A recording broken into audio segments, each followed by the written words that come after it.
हाँ, तो बात चल रही थी संविधान सभा की। ठीक है, हम लोग देख लिए थे कि मोहम्मद अली जिन्ना जो है अपनी ज़्यादा सीट नहीं जीत पाए, तो इन्होंने क्या किया, संविधान सभा का क्या किया, विरोध किया, चुनाव का जो है बहिष्कार किया। और जो है फिर क्या हुआ कि इनको जो है मनाने के लिए भारतीय कांग्रेस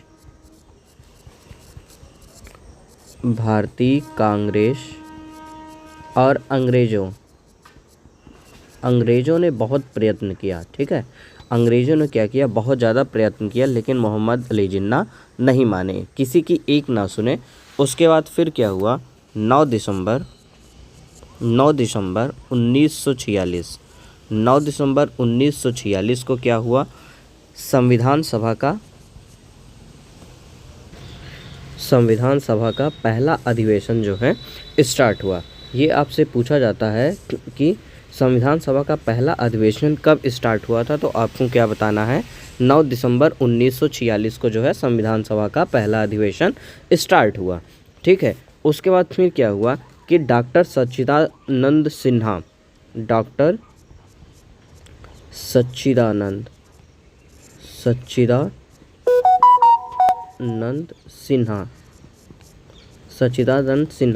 इस पहले अधिवेशन के जो है अस्थाई अध्यक्ष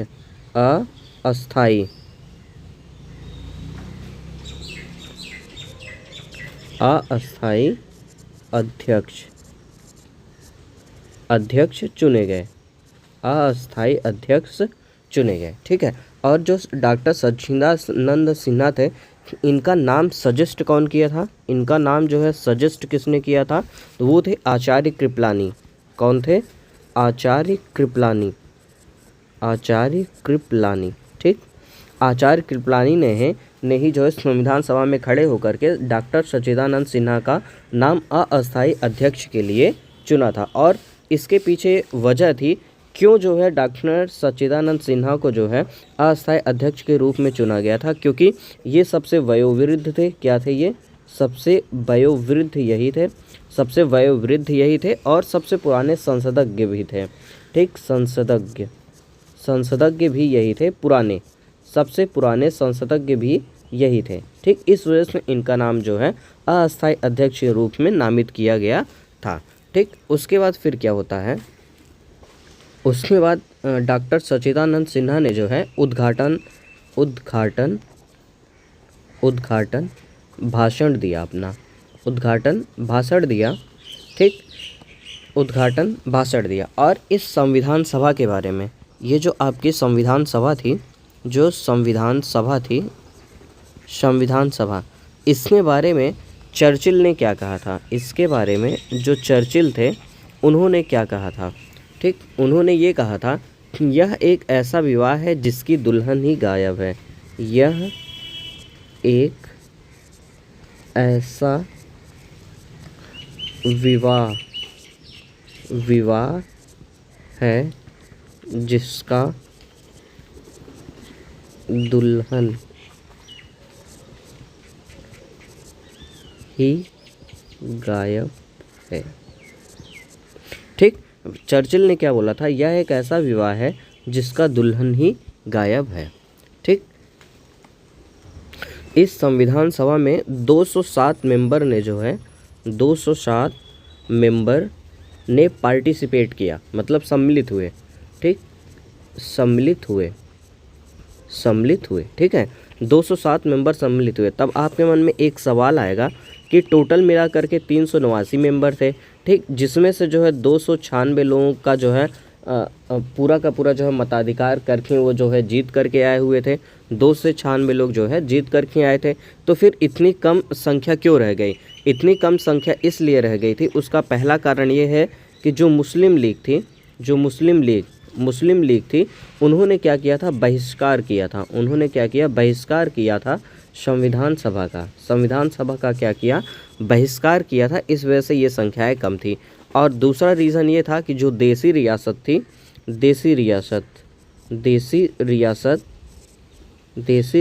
थी, वो अभी कंफर्म नहीं थी कि वो किसकी तरफ जाएगी, ठीक ना, वो किधर मिलेगी इसका कोई कंफर्मेशन था नहीं। इस वजह से ये जो संख्या थी संविधान सभा में, जो संख्या थी वो कितनी थी, 207 ही थी, ठीक है। अब इस संविधान सभा में देख लेते हैं कि महत्वपूर्ण लोग जो थे, महत्वपूर्ण, ठीक, महत्वपूर्ण लोग जो थे वो कौन कौन थे और किस किस सभा से या फिर किस किस दल से थे, उसके बारे में देख लेते हैं हम लोग थोड़ा कुछ। जैसे ये देख लीजिए, भारतीय राष्ट्रीय कांग्रेस से पंडित जवाहरलाल नेहरू जी थे, अखिल भारतीय दलित वर्ग संघ से जगजीवन राम थे, अखिल भारतीय मुस्लिम लीग से मोहम्मद अली जिन्ना थे, लेकिन इन्होंने क्या किया था, इसका जो है बहिष्कार किया था, ठीक है। और अखिल भारतीय अनुसूचित जाति संघ से कौन थे, भीमराव अंबेडकर थे, अखिल भारतीय महिला सम्मेलन से हंस मेहता थे, अखिल भारतीय जमींदार संघ से महाराजा दरभंगा थे, अखिल भारतीय हिंदू महासभा से श्यामा प्रसाद मुखर्जी थे, आंग्ल भारतीय कौन थे, फ्रैंक एंथनी जी थे।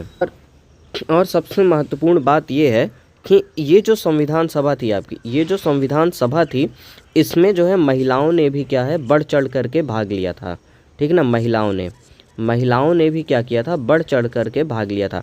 इस पूरे संविधान सभा में महिलाएं भी थी, और वो कितनी महिलाएं थी, 15 महिलाएं थी। कितनी महिलाएं थी भाई, 15। ये पूछा जाता है कि संविधान सभा में कुल कितनी महिलाएं थी, तो आपको क्या बताना है, 15 महिलाएं थी। लेकिन जो पहली संविधान सभा थी, जो फर्स्ट संविधान सभा थी, उसमें सिर्फ और सिर्फ 9 महिलाएं ही शामिल थी, ठीक ना। कितनी महिलाएं शामिल थी, 9 महिलाएं ही शामिल थी, ठीक, 9 महिलाएं ही शामिल थी। अब देख लीजिए, ये जो 15 महिलाएं थी संविधान सभा में शामिल होने वाली, वो कौन कौन थी। पहले नंबर पे आती हैं दुर्गाबाई देशमुख, ठीक। सेकंड नंबर पे राजकुमारी अमृत कौर, फिर हंस मेहता, बेगम एजाज रसूल, अम्मू स्वामीनाथन, सुचेता कृपलानी, दक्षयानी वेलयुद्धन, रेणुका रे, पूर्णिमा चौधरी, एनी मस्करैनी, कमला चौधरी, ठीक, और जो है लीला राय, मालती चौधरी, सरोजनी नायडू, और लास्ट कौन थी, विजय लक्ष्मी पंडित, ठीक। ये 15 महिलाएं थी जो संविधान सभा में बढ़ कर के भाग ली थी, ये हिस्सा रही थी संविधान सभा की, ठीक है। और कभी कभी ये पूछना जाता है कि संविधान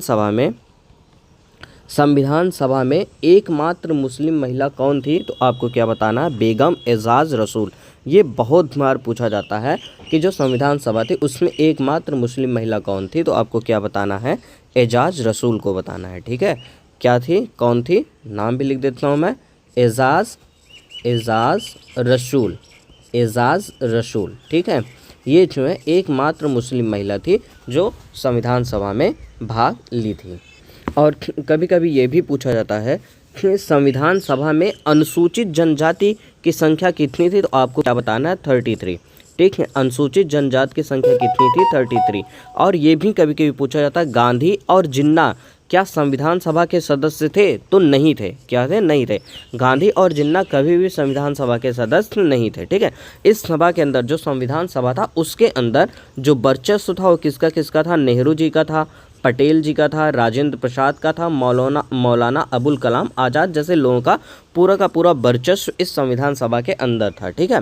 और जो संविधान सभा थी इसको जो है जो ग्रेनविल, पहले तो मैंने बताया था कि ये जो संविधान सभा थी उसको जो है विंस्टन चर्चिल जी जो थे उन्होंने क्या बोला था, यह एक ऐसा विवाह है जिसमें दुल्हन ही गायब है, ठीक है। तो और कुछ लोगों ने इस संविधान सभा के बारे में अपनी राय पेश की थी, उसको देख लेते हैं। ग्रेनविल ऑस्टिन, ठीक ना। ग्रेनविल ऑस्टिन क्या कहते हैं, वास्तव में सभा के अंदर एक अल्पतंत्र बन गया था, ठीक ना, एक अल्पतंत्र बन गया था।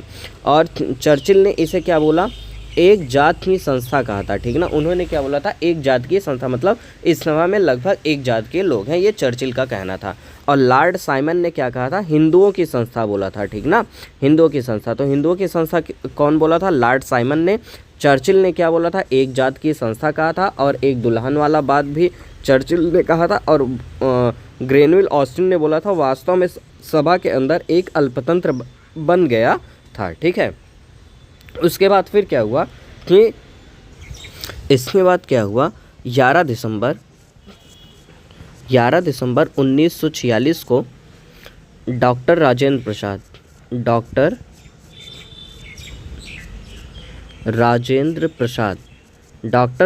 प्रसाद को अस्थाई रूप से जो है संविधान सभा का अध्यक्ष नियुक्त किया गया। संविधान सभा का अध्यक्ष नियुक्त किया गया। ठीक है, 11 दिसंबर 1946 को डॉक्टर राजेंद्र प्रसाद को अस्थाई रूप से संविधान सभा का अध्यक्ष चुना गया था। और इस संविधान सभा के 2 उपाध्यक्ष भी चुने गए थे। क्या चुने गए थे? 2 उपाध्यक्ष 2 उपाध्यक्ष चुने गए थे। पहले नंबर पे जो उपाध्यक्ष थे वो कौन थे? हरेंद्र कुमार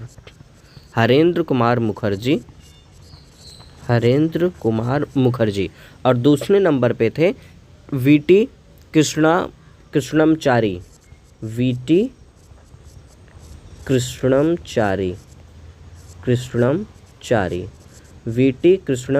ठीक, ये दूसरे नंबर पे वीटी कृष्णमचारी उपाध्यक्ष और पहले नंबर पे हरेंद्र कुमार मुखर्जी। ठीक ना, ये 2 जो है संविधान सभा के उपाध्यक्ष जो है चुन। फिर क्या हुआ, 13 दिसंबर 1946 को पंडित जवाहरलाल नेहरू ने जो है उद्देश्य प्रस्ताव प्रस्तुत किया। क्या किया? उद्देश्य प्रस्ताव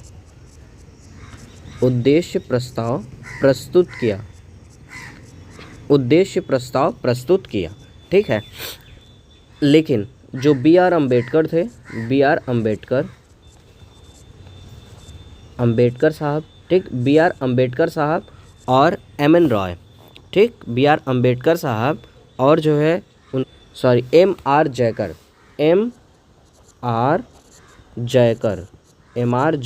ठीक है, भीमराव अम्बेडकर और एम आर जयकर ने ये बोला कि ये उद्देश्य प्रस्ताव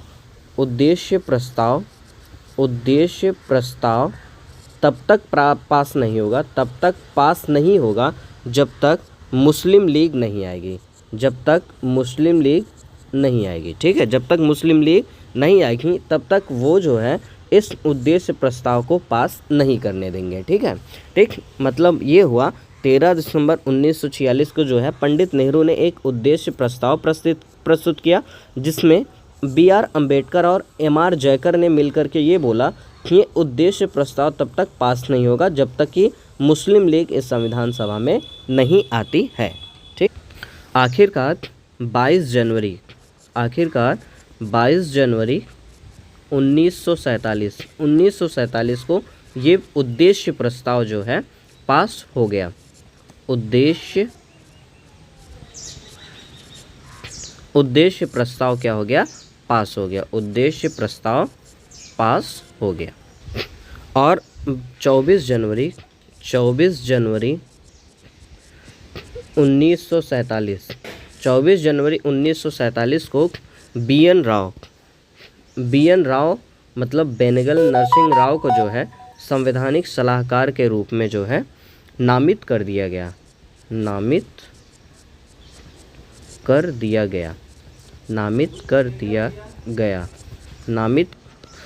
यद्यपि ये जो बी एन राव थे ये संविधान सभा के हिस्सा नहीं थे, संविधान सभा के सदस्य नहीं थे। ठीक है, संविधान सभा के सदस्य नहीं थे।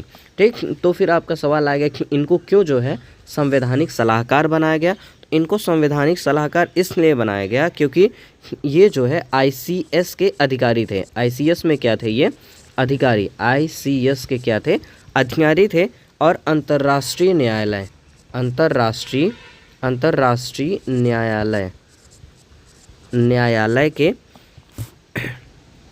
न्यायालय में भारत की ओर से पहले न्यायाधीश थे। भारत की ओर से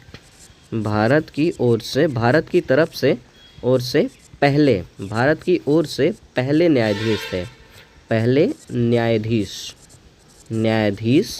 थे, भारत की ओर से पहले न्यायाधीश थे। तो ये कभी कभी पूछा जाता है BN राव कौन थे, बेनेगल नरसिंह राव कौन थे, तो ये संवैधानिक सलाहकार थे, ठीक है। और ये संविधान सभा के सदस्य थे, तो आपका जवाब होगा नहीं थे, ठीक। और इनको क्यों संवैधानिक सलाहकार बनाया गया, क्योंकि ये ICS में अधिकारी थे और अंतर्राष्ट्रीय न्यायालय में भारत की ओर से पहले न्यायाधीश थे, ठीक है। तो सवाल ये भी उठता है कि भारत की ओर से पहले न्यायाधीश कौन थे अंतर्राष्ट्रीय न्यायालय में, आपको क्या बताना है, BN राव थे। वर्मा तथा भारत दोनों देशों का संविधान का जो प्रारूप था इन्होंने ही जो है तैयार किया था। इन्होंने मतलब BN राव ने जो है, BN राव, ठीक, BN राव ने जो है तैयार किया था, ठीक है। BN राव जी ने जो है तैयार किया। और 3 जून 1947 को लॉर्ड माउंटबेटन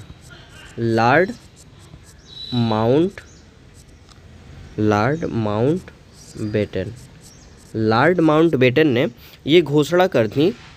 3 जून 1947 को लॉर्ड माउंटबेटन ने घोषणा की कि जो है 15 अगस्त 1947 से भारत और पाकिस्तान भारत के अस्तित्व की मान्यता दी जाएगी। अस्तित्व की मान्यता दी जाएगी, ठीक। मतलब ये 15 अगस्त 1947 में भारत और पाकिस्तान जो है अपने एक अस्तित्व में आ जाएंगे, ठीक है ना। इनको जो है लोग जानने लग जाएंगे, ठीक है। 3 जून 1947 को ये बोला था लॉर्ड माउंटबेटन ने, 15 अगस्त 1947 में भारत और पाकिस्तान के अस्तित्व की मान्यता दी जाएगी। इस घोषणा के बाद जो है भारतीय स्वतंत्रता अधिनियम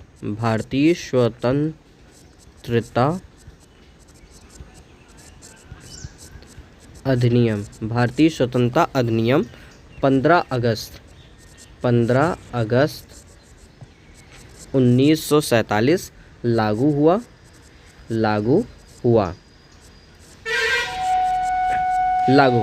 और जो है कैबिनेट मिशन योजना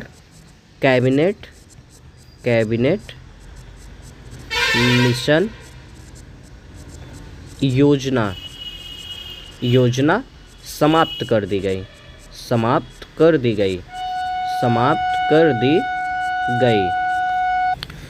कैबिनेट मिशन योजना समाप्त कर दी गई, ठीक है। और फिर क्या हुआ कि उसके बाद जो है संविधान सभा जो है फाइनली संविधान सभा जो है एक संप्रभु निकाय बन गई। मतलब जब कैबिनेट मिशन आपका जो है फिनिश हो गया, ख़त्म कर दिया गया, तो जो बची संविधान सभा उसी को ही क्या बोल दिया गया, संप्रभु निकाय जो है ये बन गई। मतलब औपचारिक रूप से जो है इसमें वैधानिक दर्जा मिल गया, ठीक है। और उसने क्या किया, संविधान निर्माण का जो है कार्य स्टार्ट कर दिया, ठीक है। संविधान निर्माण का जो कार्य था संविधान सभा ने जो है स्टार्ट कर दिया। और ये जो है ये संविधान सभा का जो गठन है वो कितने चरणों में जो है पूरा होना था, 3 चरणों में, ठीक ना। जो संविधान सभा का जो गठन था ये कितने चरणों में होना था, 3 चरणों में, ठीक ना। 3 चरणों में ये जो है हुआ, ठीक है। 3 चरणों में हुआ।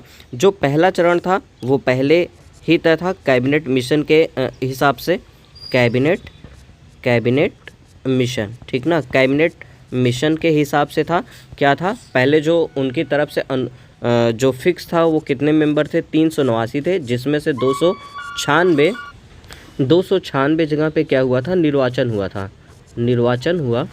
और जो 93 देसी रियासतें थी, 93 देसी रियासतें थी, ये जो है इन्होंने पार्टिसिपेट किया ही नहीं था, ठीक है। इन्होंने जो है पार्टिसिपेट किया ही नहीं था। 296 पे जो है निर्वाचन हुआ था, ठीक। उसके बाद जो सेकंड चरण बंटवारे के बाद, ठीक ना, बंटवारे के बाद,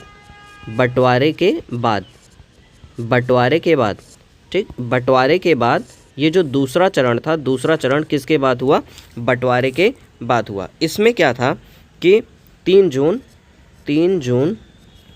1947 को जब ये घोषणा हुआ, बंटवारे का जब घोषणा हुआ, तो जो अपने पास जो टोटल सीट थी 389 से घट करके कितनी हो गई, 324 रह गई। कितनी सीट रह गई, 324। ठीक है, ठीक। जिसमें से 235 क्या थे, आपके प्रांत थे। ठीक ना, 235 कौन थे, प्रांत थे।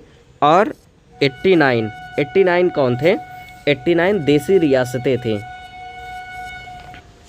89 क्या थी, देसी रियासतें जो है थी। इस हिसाब से 324 हो गया। ठीक है, ठीक। लेकिन अगर देखा जाए तो जो आपकी जो है ये 324 है, वो 324 ना रह करके ये कितनी होनी चाहिए थी, 316 होनी चाहिए थी। ठीक ना, कितनी होनी चाहिए थी, 316। क्योंकि जो टोटल थी वो 389 थी, जिसमें से मुस्लिम लीग के 73 सीट थी। इन्होंने क्या किया था, बहिष्कार किया था। अगर इसको इसमें से माइनस किया जाए तो टोटल कितनी सीट बच रही थी, 316 सीट ही बच रही थी। लेकिन क्या हुआ, 73 जो मुस्लिम लीग के सदस्य थे, उसमें से पूरे के पूरे जो है, पूरे के पूरे मेंबर जो है ये, क्योंकि जो है 316 से 324 रह गए थे। ये समझ में आया कैसे हुआ, क्योंकि 316 जो थी, 73 लोगों का बहिष्कार करने के बाद जो है 316 आ रही थी। लेकिन जो 73 थे उसमें पूरे के पूरे लोग जो है बहिष्कार नहीं किए थे, जिसकी वजह से 316 से 324 सीटें हो गई थी। ठीक। और कौन कौन लोगों ने जो है बहिष्कार नहीं किया था उसके बारे में थोड़ा सा देख लेते हैं। कुछ लोग थे जैसे मोहम्मद शादुल्ला, ठीक। नुसरत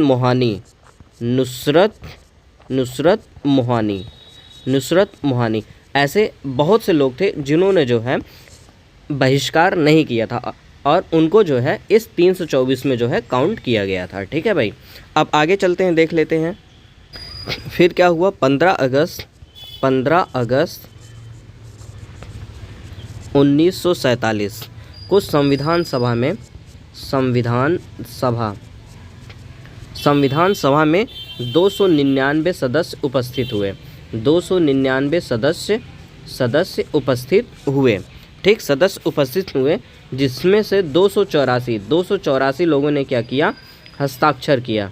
284 लोगों ने हस्ताक्षर किया।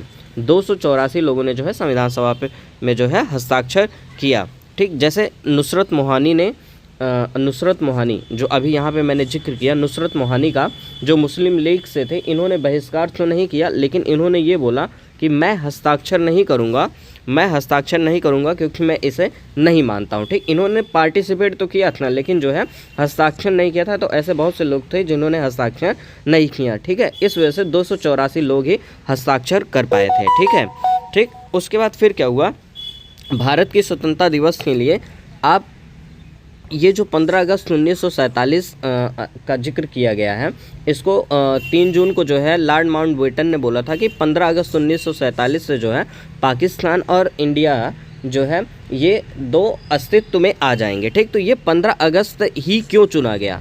ठीक, 15 अगस्त ही क्यों चुना गया, आपसे कभी ये पूछा जा सकता है। 15 अगस्त ही क्यों चुना गया? तो उसके पीछे एक रीज़न ये दिया जाता है कि जो सेकेंड वर्ल्ड वार था, क्या था? सेकेंड वर्ल्ड वार था। ठीक, उस टाइम पे क्या हुआ, जापान ने अपने मित्र देश की सेनाओं के समक्ष 15 अगस्त 1945 को आत्मसमर्पण की घोषणा की थी। ठीक ना, जापान ने 15 अगस्त 1945 को जो है समर्पण की जो है घोषणा की थी, और इसी दौरान जो है एशिया में मित्र सेनाओं के सर्वोच्च कमांडर के रूप में तैनात थे। ठीक है, ठीक, इस वजह से 15 अगस्त 1947 को जो है 15 अगस्त 1947 को जो है स्वतंत्रता की जो है घोषणा की गई थी। ठीक, 15 अगस्त को क्यों की गई थी? क्योंकि सेकेंड वर्ल्ड वार में जो जापान है ये 15 अगस्त 1945 को समर्पण किया था। इस वजह से 15 अगस्त को जो है स्वतंत्रता की जो है डेट फिक्स की गई थी। संविधान सभा के सामने सबसे जटिल कार्य क्या था? सबसे जटिल कार्य ये था कि संविधान को कैसे बनाया जाए। संविधान को भारत के संविधान को कैसे बनाया जाए, संविधान को कैसे बनाया जाए, जिसके लिए विशेष प्रक्रिया, जिसके लिए क्या हुआ, विशेष प्रक्रिया और प्रमुख समितियों की जो है, और प्रमुख समितियों की जो है स्थापना की गई। उन समितियों के बारे में एक बार हम लोग समझते हैं क्या क्या समितियां थी, क्या क्या प्रक्रियाएं। तो आप देख सकते हैं कि प्रक्रिया संबंधी जो समिति थी वो कौन कौन सी थी। ठीक, पहले नंबर पे है प्रक्रिया विषयक नियमों के संबंधी समिति, फिर वित्त एवं कार्मिक समिति, अधिकार समिति, सभा समिति, गैलरी समिति, परिचालन समिति, कार्यवाही आदेश समिति, हिंदी अनुवाद समिति, उर्दू अनुवाद समिति, भारतीय स्वतंत्रता अधिनियम के प्रभाव की समीक्षा संबंधी समिति। मतलब जो हम लोगों ने पीछे पढ़ा था ना, भारतीय स्वतंत्रता अधिनियम, उसकी जो प्रभाव होगी उसकी समीक्षा करने के लिए भी समिति बनाई गई थी। फिर प्रमुख विषय संबंधी समिति क्या थी, रियासतों से समझौता वार्ता समिति थी, सलाहकार समिति थी। जो सलाहकार समिति थी इसमें जो है कुछ इस तरीके से 5 पार्ट थे। पहला, मूल अधिकार समिति, अल्पसंख्यक समिति, उत्तरी पूर्वी सीमा समिति, उत्तरी पश्चिमी सीमा समिति, आसाम के बाहर पूर्ण या आंशिक क्षेत्र समिति। ठीक, उसके बाद 3rd नंबर पे थी संघीय शक्तियां संबंधी समिति थी।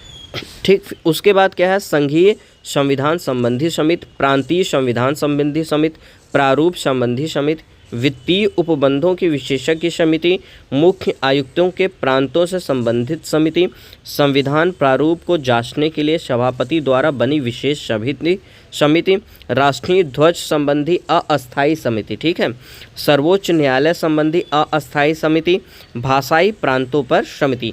इतनी जो है समितियां बनी, मतलब 12 जो है आपकी 12 समितियां जो है प्रमुख विषय पर बनी हुई थी, और जो है 10 समिति जो है आपकी प्रक्रिया संबंधी समिति बनाई गई थी टोटल। ठीक है, अब इसी में ही आगे देख लेते हैं जो सबसे महत्वपूर्ण समिति थी वो कौन सी थी, प्रारूप समिति। ठीक ना, प्रारूप समिति जो थी ये सबसे महत्वपूर्ण समिति थी। इसका जो गठन था 29 अगस्त 1947 को हुआ था।